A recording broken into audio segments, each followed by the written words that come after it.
Welcome to Roll Call, a 126 Air Refueling Link podcast of the Illinois Air National Guard at Scott Air Force Base. The podcast focused on the people, mission, and community. I'm one of your hosts, Staff Sergeant Aaron Rodriguez.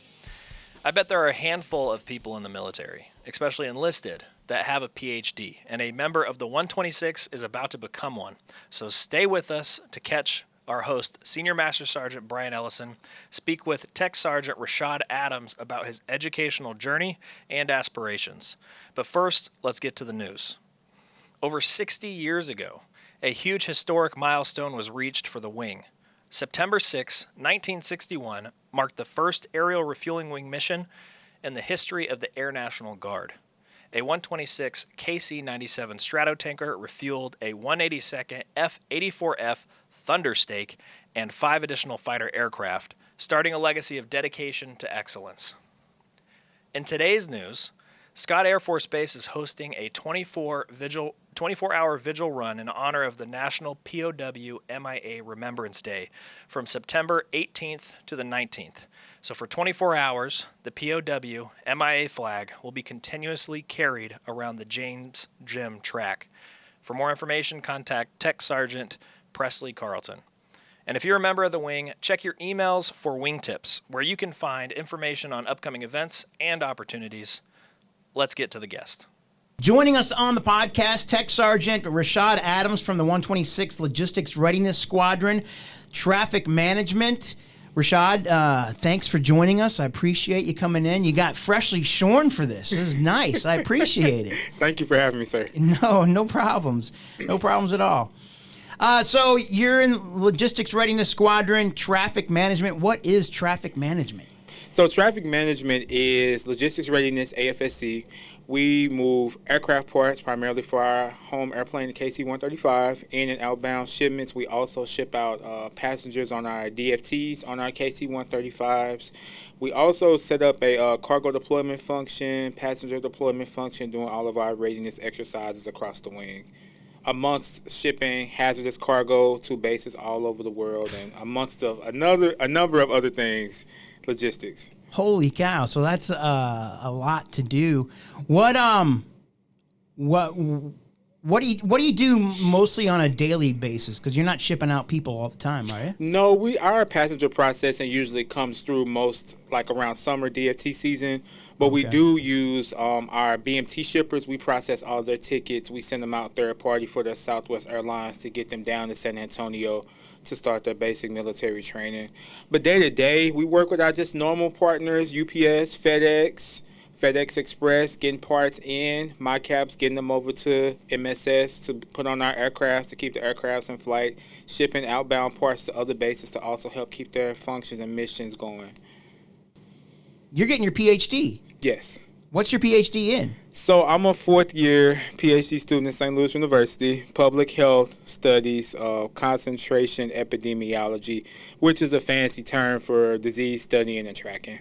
Oh, wow. Something I've been interested in. Really, I would say all my life. Fun fact, I did want to be, when I first came to the unit in 2016, I enlisted, I had the goal of becoming a physical therapist. That was my dream job. Okay. Now, how that changed from 2016 until 2019, I don't know. But once I got in touch with public health, I went to SIUE for my master's. And I Okay. got my master's in public health. I was actually going for exercise physiology and then was going to transfer over to a physical therapy school after that 1-year accelerated program. But that didn't happen. I found public health and I fell in love with it ever since. Really? It's like that good balance between not being a clinical RN nurse and having some clinical knowledge on different like public health factors. A little mix of social work in there a little bit. So it's kind of like an all-encompassing field. I never wanted to be a bedside nurse. It's a lot of pressure. A lot of pressure. So you're in your fourth year. How many years is this program? So it's 4 years. I'm doing the victory lap, as we call it in academia. So I'm coming out, graduating December 2026.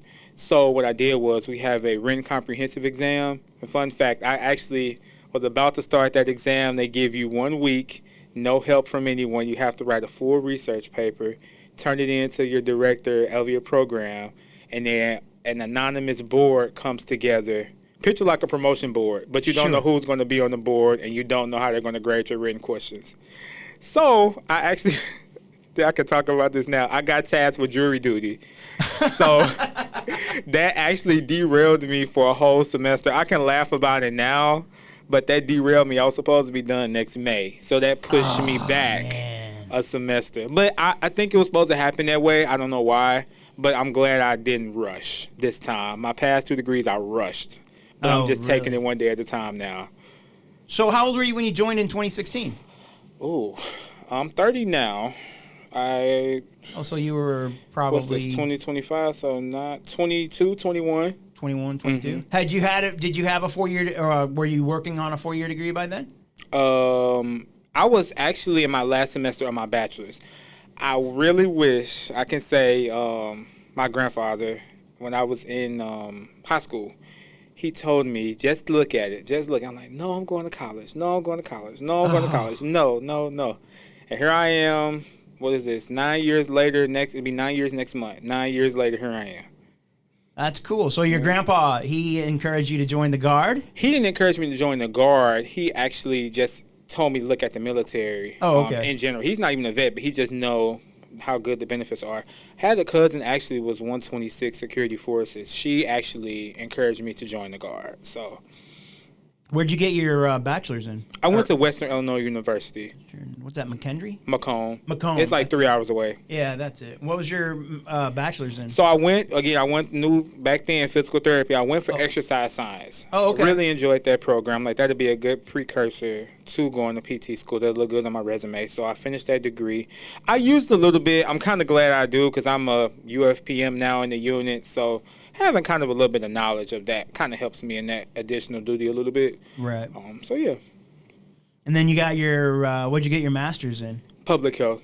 Oh, that's right. Yep, I took like 2 gap years for BMT and tech school. Sure. And then I went back fall of 19.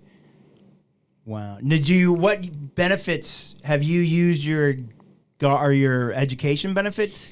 So I really wish I would have came in right after high school, because I could have got everything. I know you have the Illinois Guard grant for public state schools in the state for us. Right. That's available. But again, did a little backwards, but that's okay. I did use my Illinois Guard grant, paid for my master's degree completely. And of course, I was an adult. I wasn't a traditional student at that point in my life. So, of course, I had my own apartment where I had to pay my own utilities and things. But the Guard grant took care of my tuition, and I had a very small student fee I had to pay out of pocket at SIUE. It took care of everything. That's cool. How are you paying for your PhD? So my PhD, I'm on a private fellowship now. Oh, okay. But I am using my Montgomery GI Bill, Chapter 1606. Oh, okay. Mm-hmm. I didn't know that they paid for PhDs, or they just pay for 1 degree or something like that. So the Illinois Guard grant that's a public Illinois state school. I went to Southern Illinois, Edwardsville for that one. Oh, okay. So that just sent from Illinois to Illinois. Right. And then they paid for that one. And now with me going to school technically over in Missouri, right, remotely, I'm using a private fellowship. And with that private fellowship, I'm using my 1606 Guard grant. Oh, okay. During this process. I didn't use my 1606 during my master's degree time. You were talking about, you took a gap year for BMT and your tech school. Mm-hmm. How long's your tech school? Back then, it was 45 academic days. I was at Fort Lee, which is now Fort Greg Adams in Virginia. Yeah, Fort Lee. Okay, yeah, and that's the home of what, Army transportation or something like that. I wasn't too familiar with the Army functions. I know Air Force wise, that's the home of services, air transportation. We have a certain certification we carry in the logistics world, our hazmat preparer class, mm-hmm. and then you have transportation, which is my AFSC. So it's 3 AFSCs and 1 certification for Air Force people. Well, I take that back. The hazmat is DOD wide. Oh, okay. Mm-hmm. That's cool. So 45 days, how long were you there at Fort Lee? I think I graduated BMT sometime in October. between us flying in, moving out, they had a thing, people probably don't know, we had a thing called Airman's Week after basic training. It was a transitional period. Kind of gave you a little more freedom before they took you down to your tech school location. So between BMT graduation weekend and graduation from tech school, I think I got to the 126. I remember it was like the second week of January 2018. So kind of like 2 months. Oh, that's not bad. Between travel, home, here, Christmas, Exodus. So, yeah, maybe 2 months. Yeah. Wasn't bad. But we had holidays in there, too. So it kind of pushed us back. We would have been done maybe a week or two earlier. I was there for Christmas and Thanksgiving. But thankfully, I got to come home and see my family for Christmas. Oh, that's cool. So we were talking about your PhD, and you're in your 4th year at SLU. Are you going in person? No. I'm in the dissertation phase. So thankfully, classwork is done. I did go in person the first 2 years. Okay. I did go in person. We had in-person courses, had to get those research prereqs done. So now it's just virtual. Oh, interesting. What's your dissertation? Well, I actually just started 2 days ago. Oh, really? So I'm thinking about, I know I'm going to be working with some form of gun violence. I think I want to kind of look at how gun violence affects post-secondary institutions, whether that's a community college or a university. It's really something to think about. If you think about buildings being open from 9 to 5, anyone could walk in during the day, and we want to prevent those. I know we can't eradicate, but I want my research to be in the field to do my best to prevent that, or find ways for policyholders in each state to have further prevention methods for people getting harmed, gun violence. That's cool. So you just started your dissertation 2 days ago. 2 days ago. So what is it? You just got to do a lot of research? Is that what you got to do? Research, writing, and editing.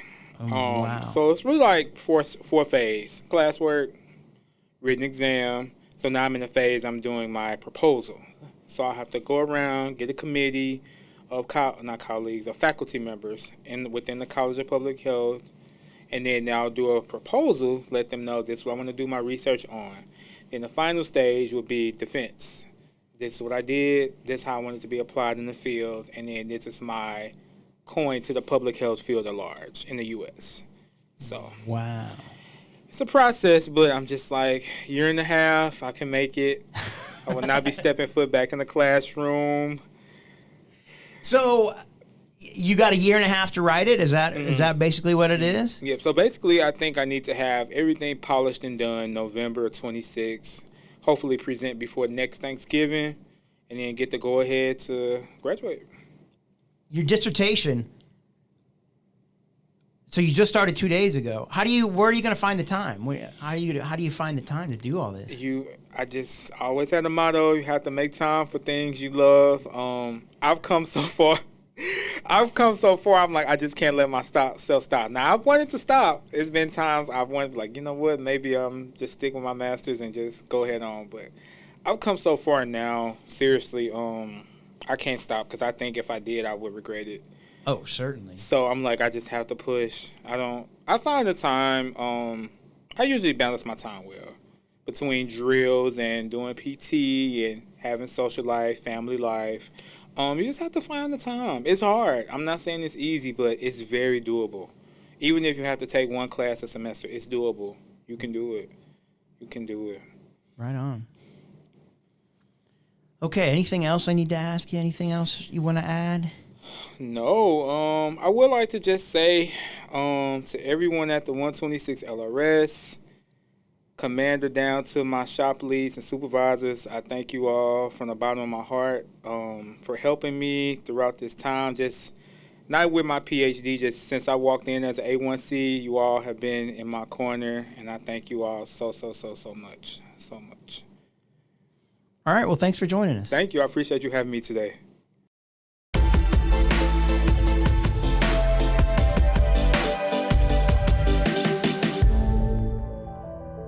A collaborative combat aircraft platform, or CCA, conducted flight testing at a California test location.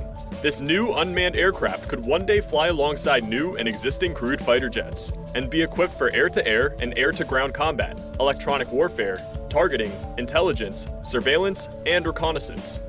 This milestone test took place less than 2 years since the program began and provided information on the aircraft's safety, autonomy, and mission system integration.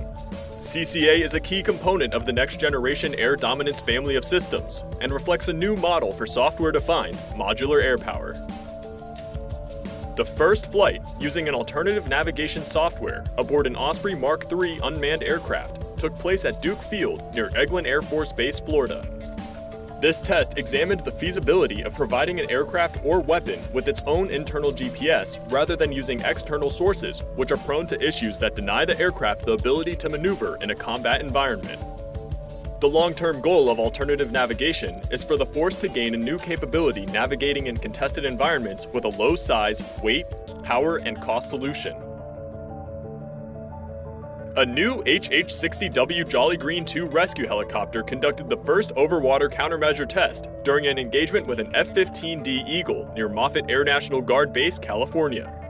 This first-of-its-kind aerial engagement simulated real-world scenarios to test the Jolly Green's countermeasures and defensive capabilities against modern aerial threats over water. Test data will be used for future training and equipment upgrades, aimed at increasing survivability of rescue helicopters as the Jolly Green replaces the HH-60G Pavehawk. That's your look around the Air Force. I'm Senior Airman Spencer Perkins.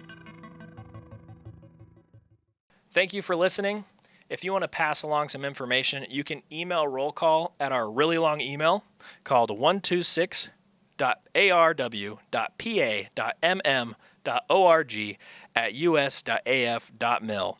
And you can see the rest of our content by going to our link tree in the link provided. And again, thank you for listening to Roll Call, a 126 Air Refueling Wing podcast focused on people, mission, and community. Until next time.